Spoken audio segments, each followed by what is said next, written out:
will outperform them, but they'll have to also build social capital to try and attain sustained competitive advantage, but it is something, it is difficult to follow. Manchester United is not difficult to copy, it's very difficult to copy. That is why Manchester United sustains its position at the top of the league over a period of time. And I think I've done it in my...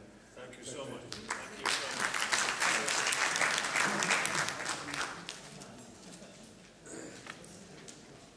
Okay, then we have added a fourth particular experience and experiment with the human capital from the UK. We are now left with 5 research papers prepared specifically for this conference. And we have exactly 50 minutes to cover them. So we could have half an hour of discussion, questions and answers later on. So I will have to ask, please, take 10 minutes, summarize as much as you could. Let us utilize the time. We were liberal in time with the main speakers, but now really the time is really a crucial limiting factor. My next speaker is my dear friend Mohammed Khalid Al-Musafir. He will talk about the relationship between public bus transportation services and consumer satisfaction. Ustad Al-Musafir, please.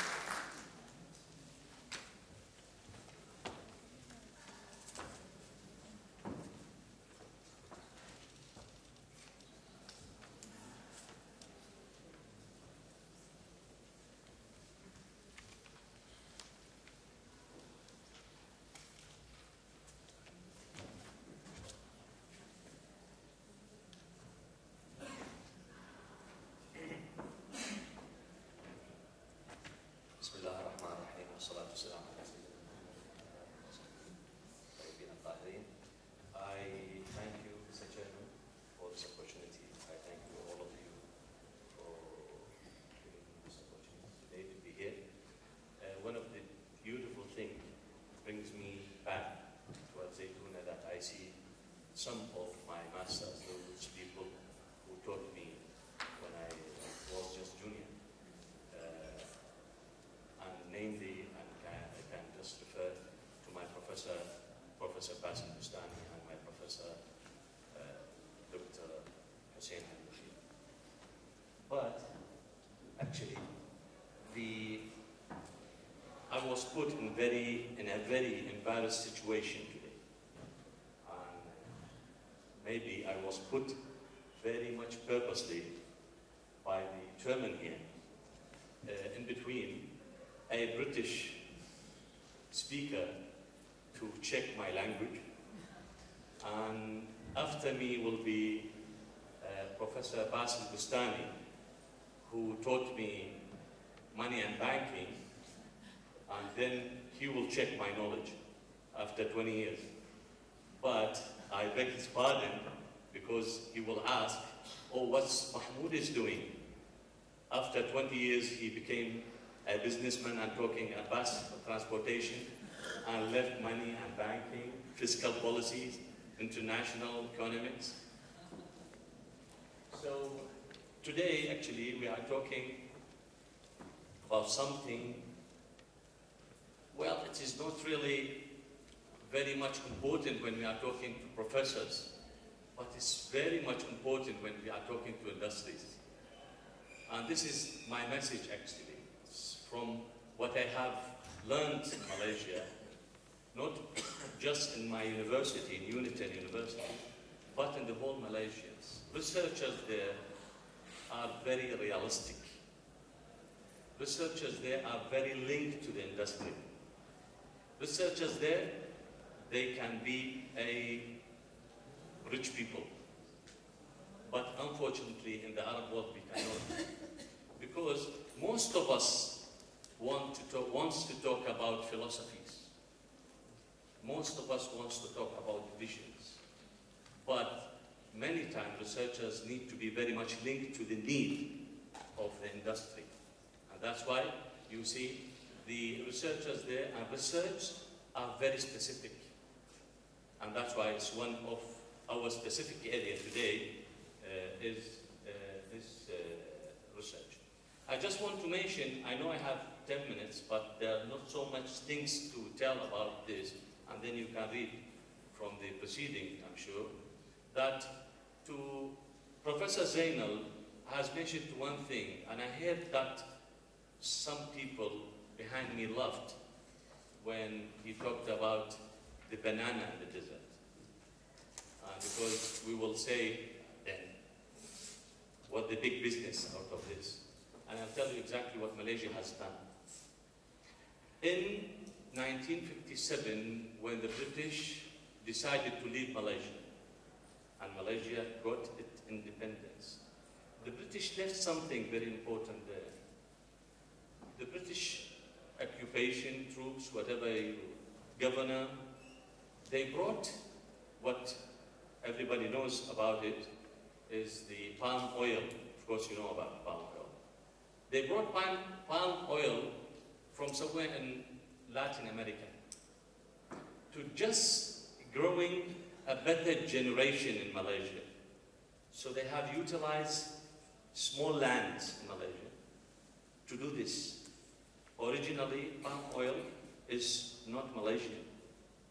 Malaysia now is the second largest producer in the world. Okay? Because they decided, the fathers of this government, the fathers of the Malaysians in 1957, they decided to take over this and to develop it. You know what happened in 1980s?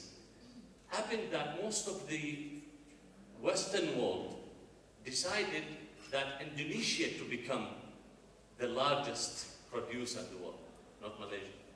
And you know, I'm not going to talk on politics, you know all these things. When they choose this country to be the pioneer, not that country. Then, what Mahathir Mohamad has done at that time, they said, okay, they want Indonesia to be the largest. Let them do it.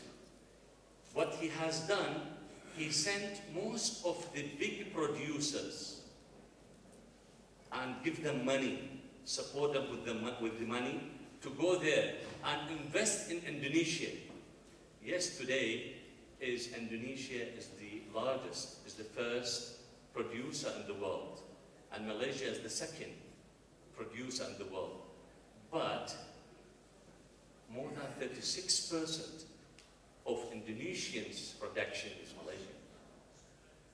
This is exactly the knowledge, the vision, how those prime ministers, kings, presidents should think about how to develop the nation, how to develop the nation. This is the main issue. So, it's only sharing with what Prof. Zainal has done. Here, public transportation is, in Malaysia today, is one of the most important things. When we are talking about public transportation, and one of you will, his mind goes to, he will talk about the buses or what? It's a key issue today in Malaysia, and they have initiated to establish a council which contains 7 ministers. They call it Transportation Council, something like this. And the chairman is a good friend of mine. He's Chancellor Said Hamdan Bar, was the former Minister of Foreign Affairs. And he is leading all these things to enhance the bus transportation services. So what I have done actually is just to try to investigate what are the main determinants that could affect the satisfaction of the people, to bring them from other kinds of transportation to the buses. And because of their policies, the government policies, we have now about 4 million Malaysians who are using buses. And when we are talking about 4 million using buses, where we have 27 million of population, you can understand and imagine how big sector is this. this sector was, I mean, from the budget was dedicated about $12 billion in 5 years' time to enhance this sector only. Okay? So let's go. This is exactly our framework, the public bus transportation service. And we try to see if there is a significant relationship between the punctuality, service quality, information as independent variables, with our dependent variables, which is the customer satisfaction. And to tell you how much important is this customer satisfaction, you cannot see the Prime Minister in any of his speech, ignoring this. You cannot see. Whenever he is speaking to the people, he is talking about customer satisfaction. I think because of that, he will be a very good researcher in customer satisfaction. He is talking a lot about this because this is important. This is because not just him, I mean the system. And we're not talking about people and persons. I'm not promoting anybody here. But the system is caring about the people, and this is very important. So we have three hypotheses here to see if the punctuality or service quality information has any significant relationship. These are the hypotheses. Because we don't have a real figure of how many people are using public transportation in the area that we have chosen as our scope, we have gone to the maximum of respondents according to Pasaran, which we took about 1,000. We have gathered only 470 out of the 1,000. So it's maybe less than 50% of the respondents. Okay, we have checked all the Chromebach Alpha of all of our questions, and we got good Chromebach Alpha, so we don't have any problem with the reliability or normality so far. And these are the results. What we have, the results, you can see is only the service quality did not get good significance, although the freedom degree was less than 0.01, which is accepted, but the correlation is less than 0.5. But we can accept it in general. So from here we can see that all these three have good relationship, significant relationship with the customer satisfaction. Of course, we have chosen only three, which is very well known among the researchers: punctuality and service quality. But we can do more research on this. And even everywhere, I mean, even here in Jordan, you can do this.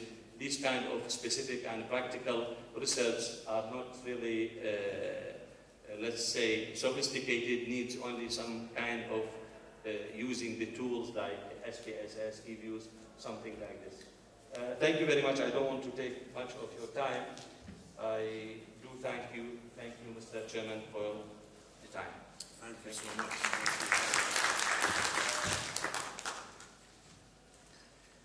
The sixth speaker today is Professor Murad Mansour, who has a PhD from Japan, something very interesting, and who is an assistant professor of management at the Department of Management and Marketing, King Fahd University of Saudi Arabia. The humorous publication, basically the human resource management.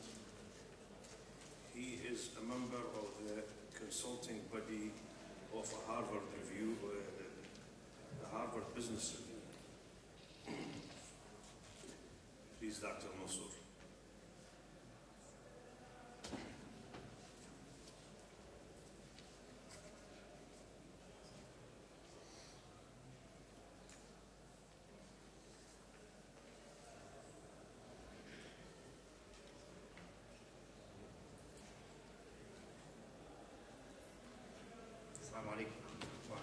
Thank you, Mr. Chairman.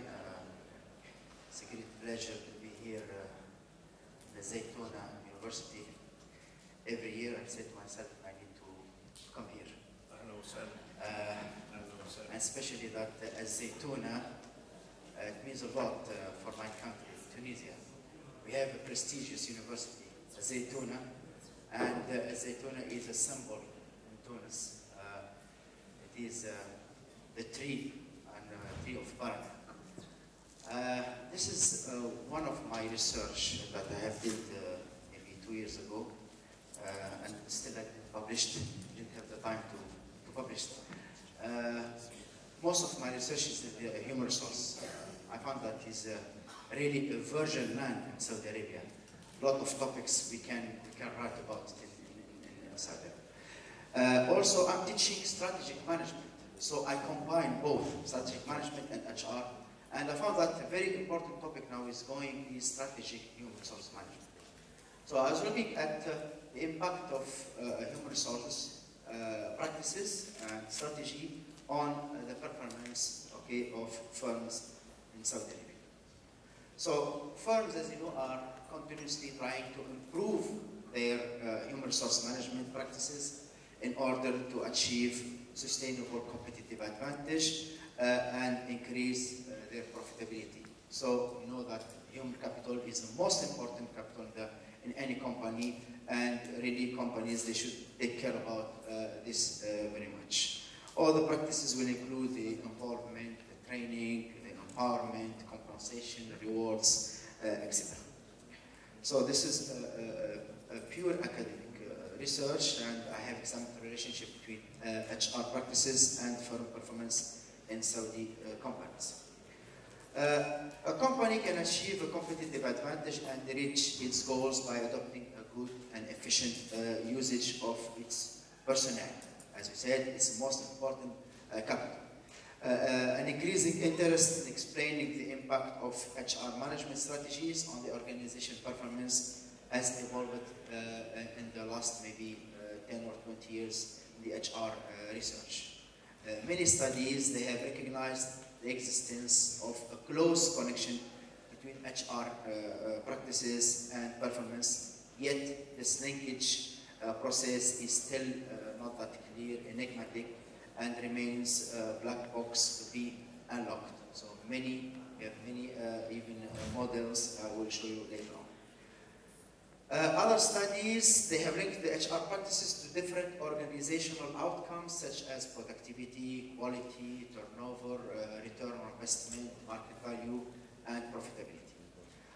Companies having long-term objectives of sustained competitive advantage and high profitability, they should enhance their human capital through putting in place systems and practices as tools to attain those goals.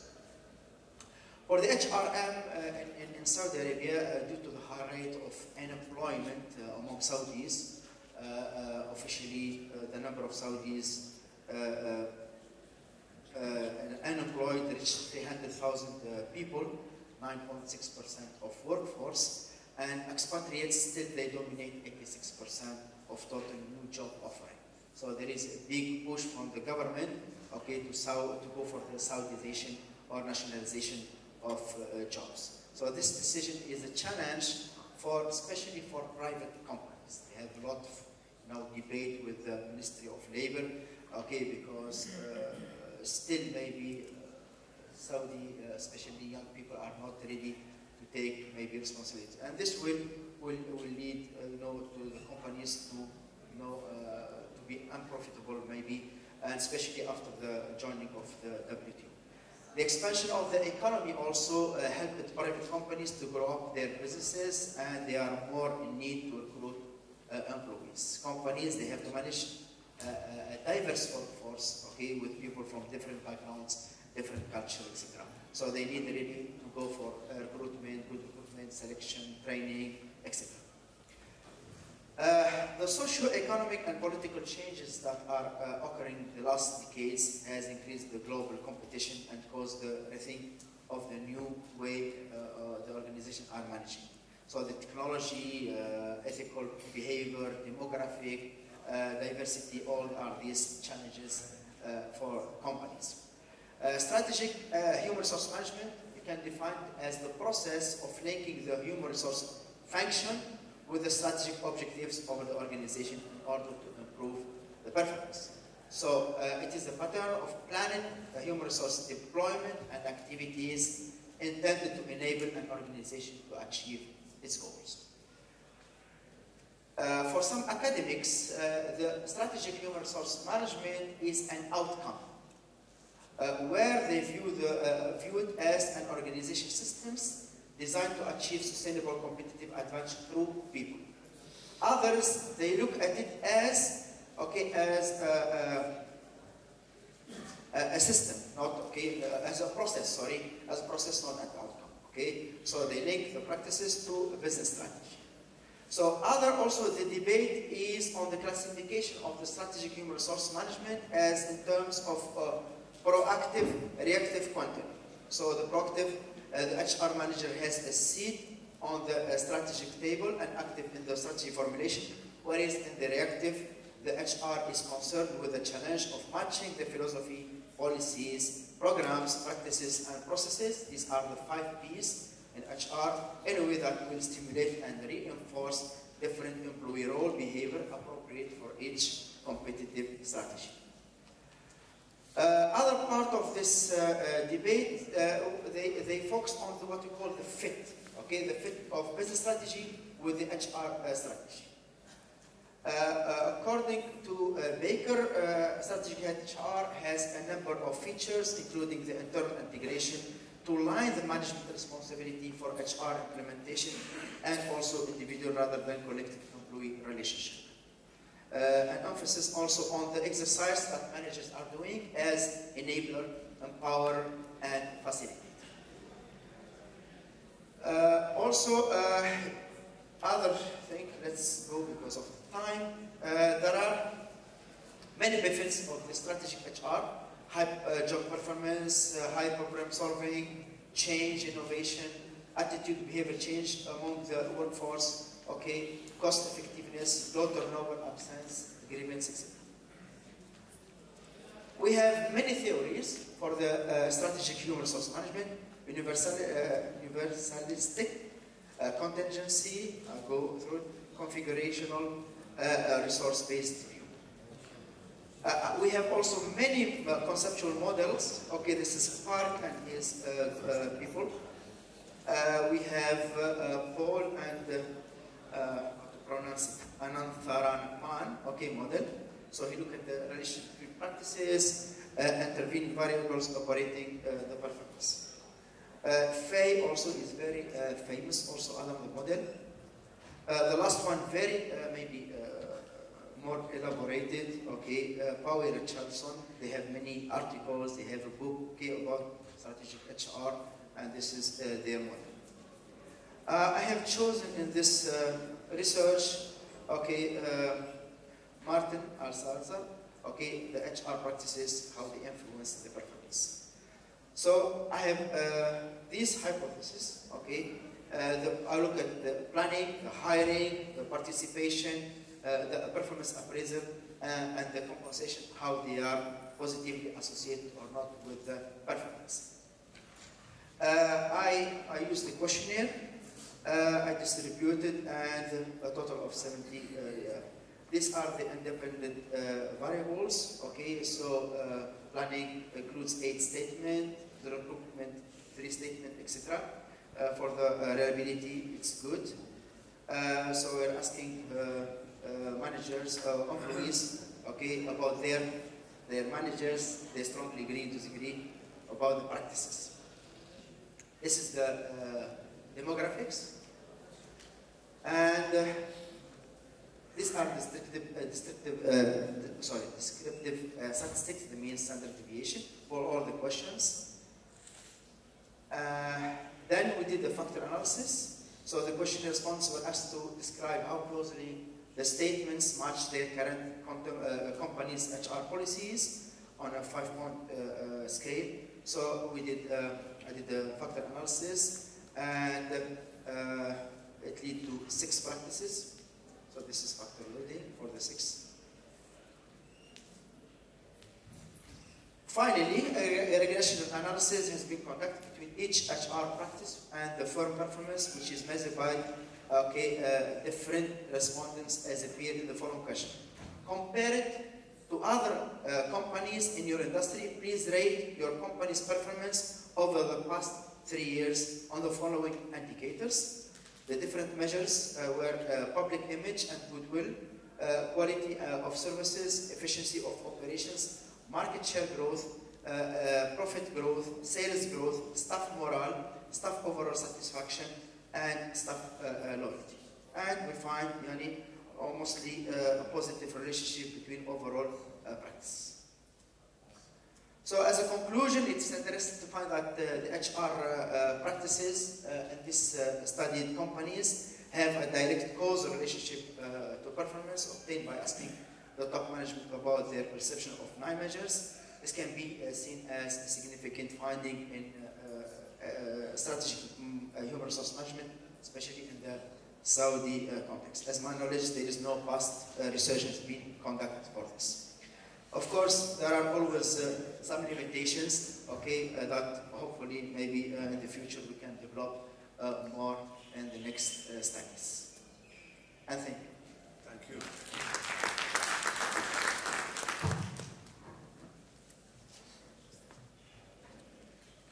Our next speaker is a dear ex-colleague.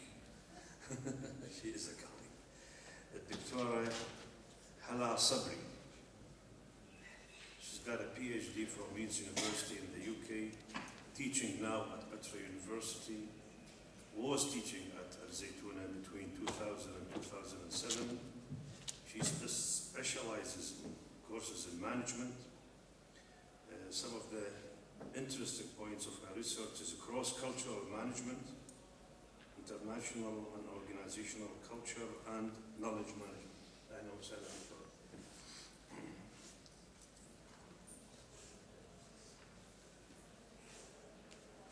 Thank you, Professor. Assalamu alaikum.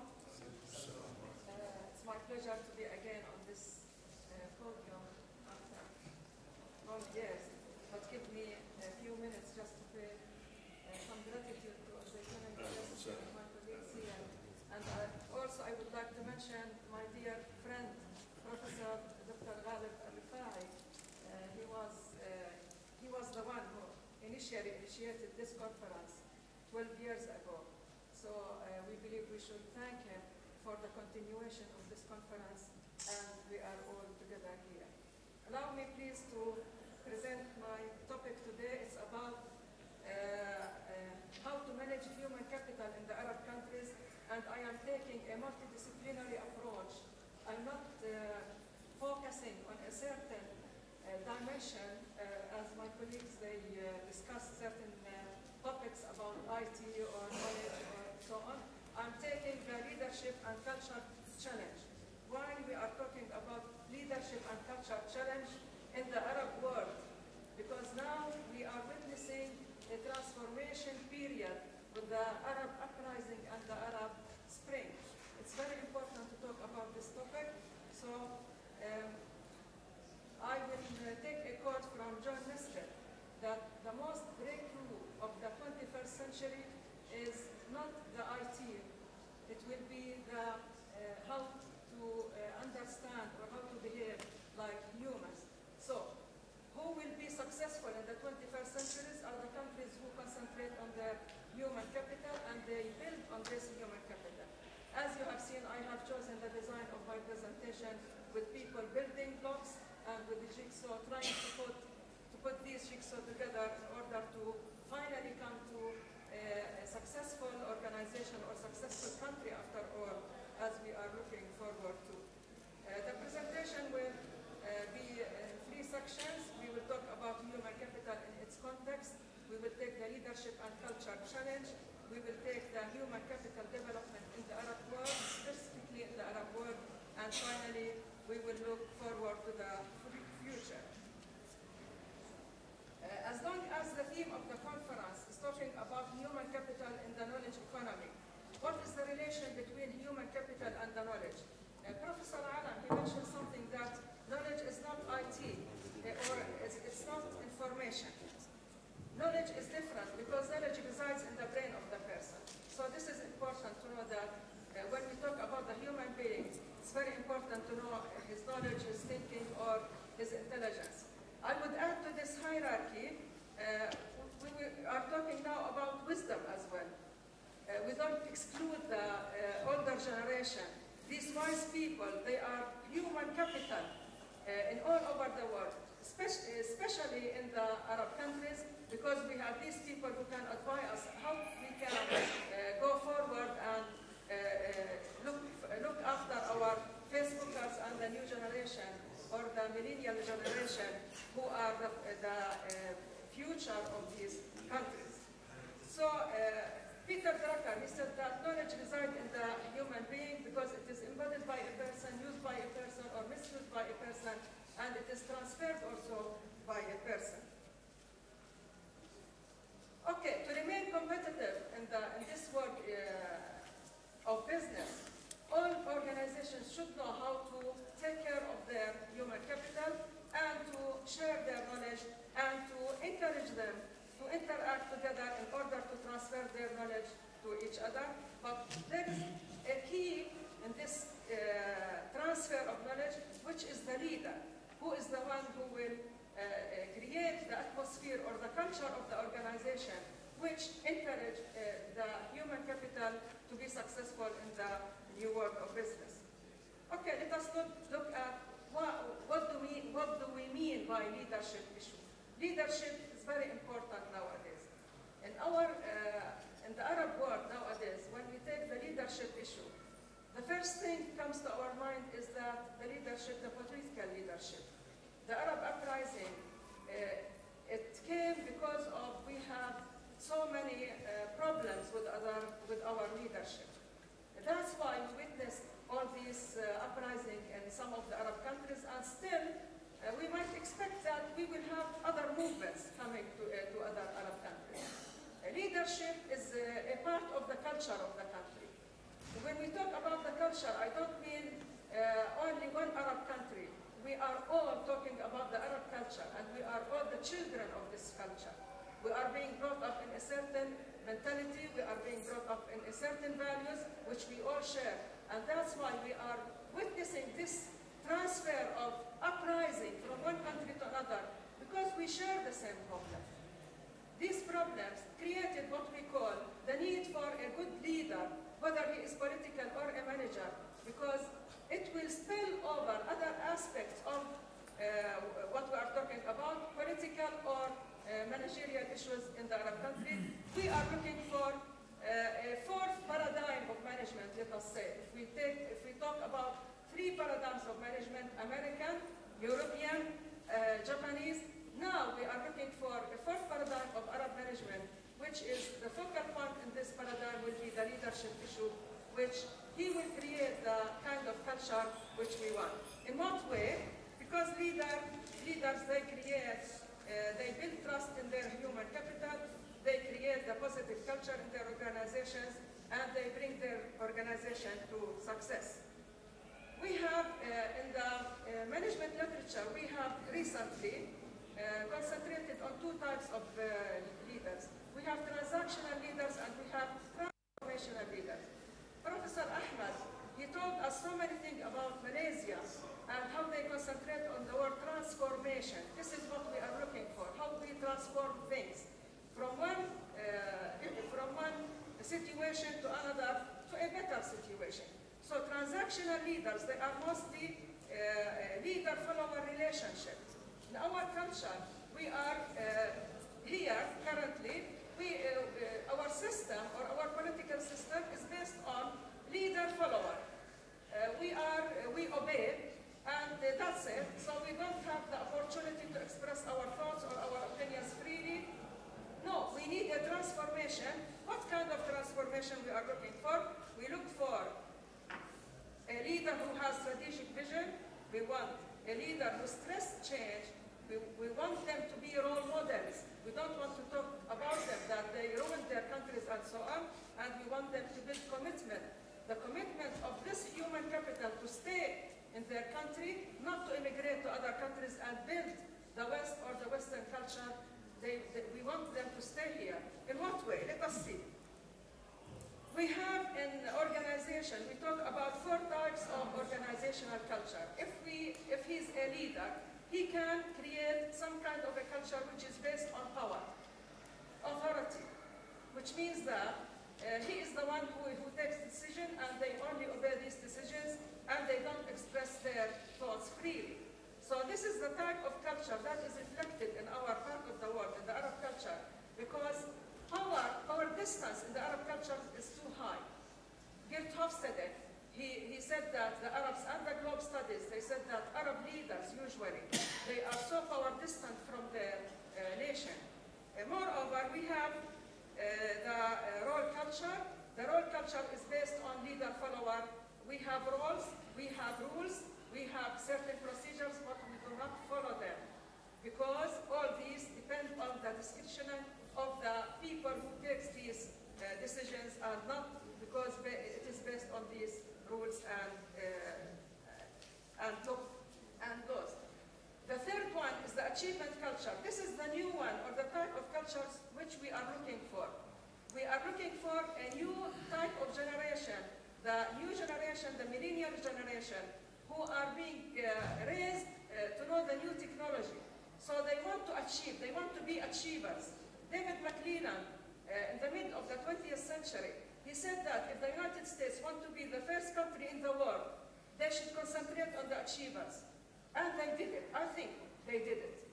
They concentrated on these brilliant people, and now they are the first country in technology advancement because they have entrepreneurs. They encourage these entrepreneurs up to the point that we can see all our brilliant people, they are going back to the West to share with the building of these societies. Finally, support culture. If you want these achievers to achieve well, you should give them support. What kind of support they need? Empower them, encourage them to do the thing that they want. Okay, let us look at human capital in the Arab countries. We cannot deny that we have so many problems facing our human capital and our human resources in the Arab countries. Because for these reasons, all these problems that we can see, poverty, unemployment, discrepancy between those people who are rich and the people who are poor, or countries who are rich and countries who are poor, all this created a situation of imbalance in the Arab countries. Mohammed bin Rashid Al Maktoum Foundation recently they issued a report saying about the challenges that they are facing the human capital in the Arab countries. Among of them is, the most important of them is the education. Education is a hot topic in our countries, and we all know that meanwhile the world is moving towards learning, we are still teaching in our traditional way. We are not concentrating on the analytical thinking of the human capital, whom we need him to solve our problems, whether it is in the current situation or into the future. What are the characteristics of the Arab leadership style? They are paternalistic, autocratic. We all agree on this. I don't think any one of you would say that we have this visionary leader, or we have this, the leader who creates commitment, or he has a strategic vision, and so on. Otherwise, we would not have this Arab uprising. They are over-centralization of decisions is very common in Arab organization, and they hate to delegate authority. Intuition-based decision-making and low trust in employees. This is very bad, because if there is a low trust in employees, how you can build their commitment, how you can empower this human capital to stay in the organization. They neglect the formal rules, there's inadequate coordination, and low concern for quality and innovation. Moreover, friendship and relationship, we are a network market societies. All is based on friendship and relationships in achieving our businesses and in our goals. Okay, the year 2011, it is a remarkable year in the Arab history. For me, it is very important because what we have witnessed this. And this, why is this? These are human capital. What do they want? We should ring the bell. There is something wrong. These youth, what caused their Arab uprising? They want change. They want transformation in everything in their life. They want to see justice. They want to find jobs. They want to see, they don't want to see corruption. And all these are the problems that we are living every day with it. So, if we want to move ahead to in the 21st century, we need to first to acknowledge that these human capital, they are very important, and to develop their skills, and more important, to build positive work culture. In what way? I have set a framework here for transformation, if you want to follow the Malaysian way, and transformation of the way how we lead or the way how we manage these people in order to create the achievement atmosphere and the support culture that we all need. And so we will move from this to this. We will all celebrate. I hope so. Thank you.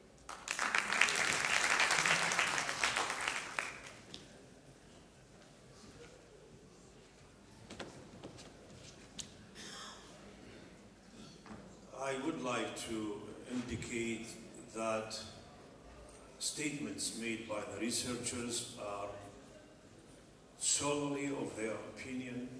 They do not reflect or represent the administration of this conference. Thank you so much. The eighth speaker is Professor Karim Badruddin Atiyah Hassanain, Professor and Module Leader of Economics, Subject Leader of Financial Economics and Teaching and Learning Coordinator, Department of Economics of the British University in Egypt. He is the Deputy Chairman of the Arab Center for Forecasting, Economic and Financial Crisis in the League of Arab States. Please, Professor Hassanain.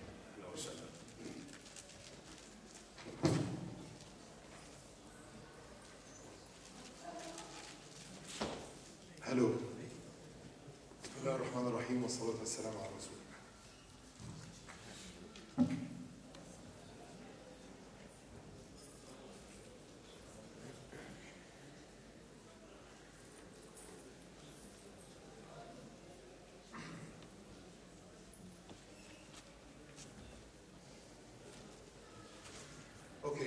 This research paper was done with the help of the Department of Economics in the British University in Egypt, which is validated by Loughborough University in the UK.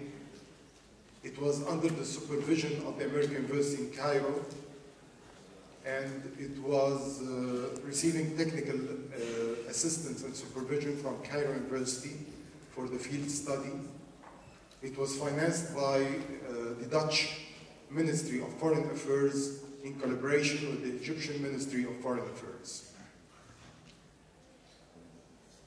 It's about the risk factors that faces human capital, and in this research paper I focused on 3 elements as risk factors.